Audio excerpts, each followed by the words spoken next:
Terima kasih Anda masih bersama kami. Bagi Anda yang baru saja bergabung, kami hadirkan kembali 3 berita utama hari ini. 2 orang tewas dalam kecelakaan lalu lintas yang melibatkan sebuah mobil mewah dengan mobil kontainer di Tol Layang Reformasi Kota Makassar. Pelaku penganiayaan terhadap ibu kandung di Kota Makassar jalani pemeriksaan karena terindikasi alami gangguan jiwa. Unjuk rasa penolakan penjabat sementara Bupati Kabupaten Maros berlangsung ricuh.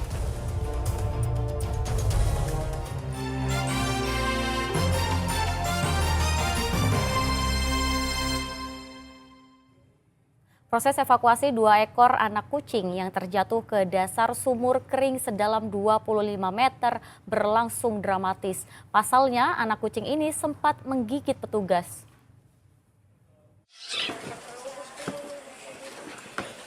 Mungkin karena panik dan ketakutan, anak kucing ini menggigit petugas damkar yang ingin menyelamatkannya. Proses evakuasi 2 anak kucing ini pun jadi lebih sulit. Beruntung, kedua kucing ini bisa diselamatkan. Sebelumnya 2 ekor anak kucing terjatuh dan terjebak di sebuah sumur kering yang berada di samping rumah warga di Kecamatan Mandai, Kabupaten Maros. Warga yang melihat kedua kucing malang tersebut langsung menghubungi petugas pemadam kebakaran. Dengan menggunakan sejumlah peralatan khusus, seorang petugas damkar turun ke sumur sedalam 25 meter tersebut.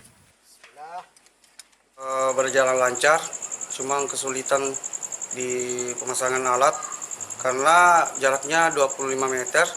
Terus kita periksa juga oksigen dibawa ke dalaman sumur, apakah ada atau tidak ada, dengan menggunakan pembakaran kertas turung. Ya, ditakutkan adanya gas beracun. Ada sedikit kendala karena kucingnya lagi stres, dia sempat menggigit, mencakar, meronta ya Pak? Meronta, ya. Usai dievakuasi, kedua kucing tersebut langsung kabur. Petugas juga meminta kepada pemilik sumur untuk menutup sumur tua tersebut mengingat banyak anak-anak yang bermain di sekitar lokasi sumur. Raisa Abu melaporkan dari Kabupaten Maros.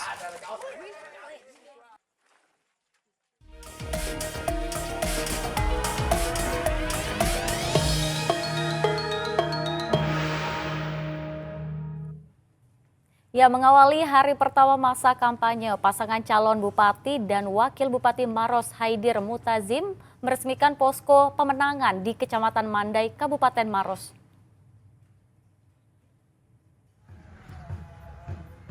Bersama parpol pengusung dan para simpatisan, pasangan calon Bupati dan Wakil Bupati Maros, Haidir Syam Mutazim Mansur, langsung meresmikan posko pemenangan di Kecamatan Mandai Rabu siang lalu. Peresmian posko ditandai dengan pengguntingan pita dan doa bersama. Selama masa kampanye pilkada, pasangan Haidir Mutazim akan berkeliling ke 14 kecamatan untuk menyapa masyarakat dan menyampaikan visi misi serta program kerja. Meski melawan kota kosong, pasangan petahana ini optimistis untuk mendapatkan 80% suara. Tadi kita sudah melaksanakan rapat koordinasi antar semua partai politik untuk mengambil langkah-langkah di masa kampanye. Jadi kita sisir pertama mungkin tetap di kecamatan kota. Setelah itu kami akan sisir di daerah-daerah Kecamatan Malawa, kemudian Camba dan Cengkareng. Kericuhan mewarnai unjuk rasa penolakan penjabat sementara Bupati Kabupaten Maros Suhartini Bohari.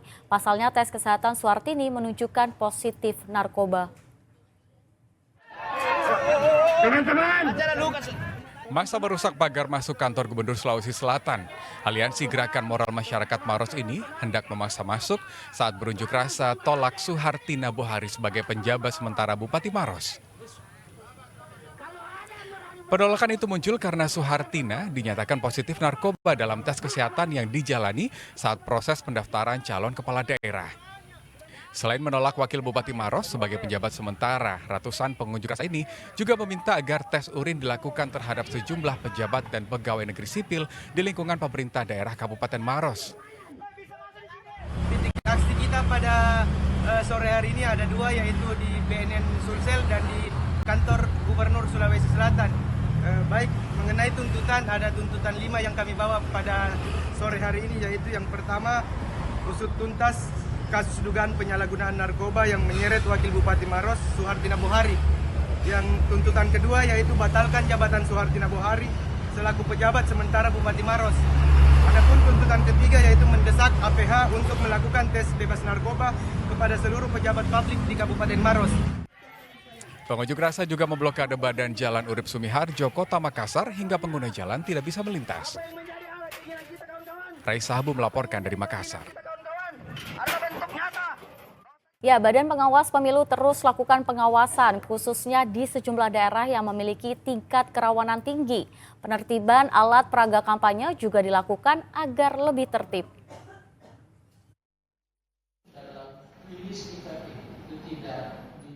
Badan Pengawas Pemilu Bulukumba terus menyoroti tingkat kerawanan pada kontestasi pemilihan kepala daerah yang akan digelar pada November mendatang.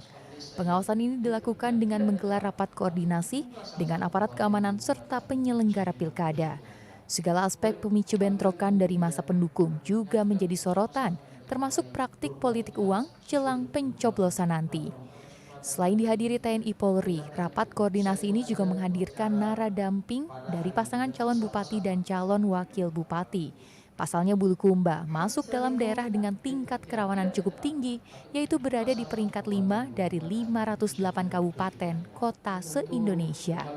Dalam kegiatan ini adalah soal pemetaan titik kerawanan yang kemudian rawan terjadi pada proses penyelenggaraan pemilihan serentak tahun 2024. Saya kira Bawaslu RI sudah mengumumkan merilis kaitan dengan beberapa titik rawan di tahapan penyelenggaraan pemilihan.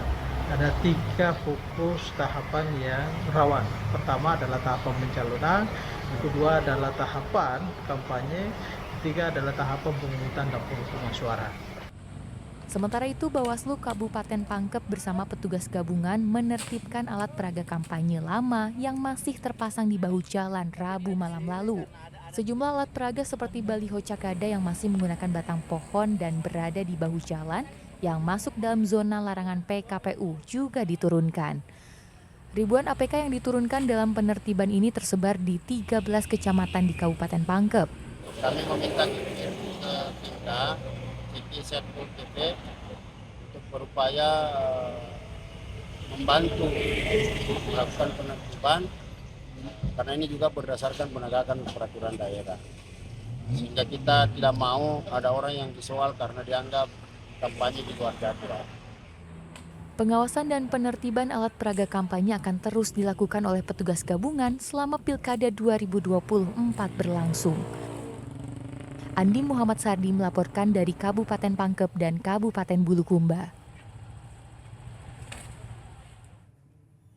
Ya, jelang pemilihan kepala daerah, pendaftaran kelompok penyelenggara pemungutan suara atau KPPS terus ramai didatangi puluhan warga di tingkat panitia pemilihan kecamatan atau PPK Somba Opu Kabupaten Goa.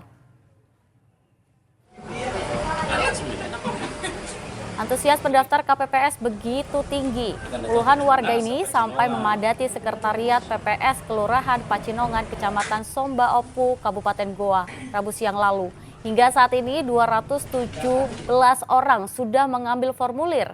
Nantinya 1.365 petugas KPPS akan direkrut dan bertugas pada saat hari pencoblosan pemilihan calon bupati dan wakil bupati Goa. Jika dinyatakan lulus, petugas KPPS akan mendapat gaji 800 hingga 900 ribu rupiah. Pendaftaran KPPS akan berakhir pada 28 September mendatang. Di Kecamatan Somba Opu, untuk kelurahan yang paling terbesar itu ya di kelurahan sini, yaitu Kelurahan Pacinongan, akan merekrut sebanyak 217 orang KPPS. Untuk pekerjaan dan tugas itu, tanggung jawab itu di hari H, tanggal 27 November 2024, namun masa bekerja itu selama 1 bulan. Baru pertama kali menjadi petugas? Sudah kedua kali. Kedua kali. Ya. Itu apa alasannya sih untuk mendaftar kembali untuk menjadi petugas KPPS? Karena saya ingin terlibat langsung dalam penyelenggara pilkada di tahun ini.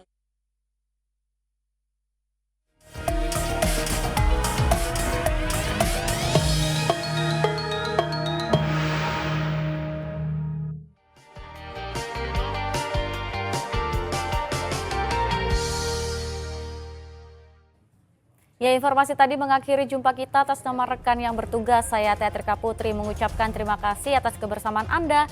Selamat beraktivitas dan sampai jumpa.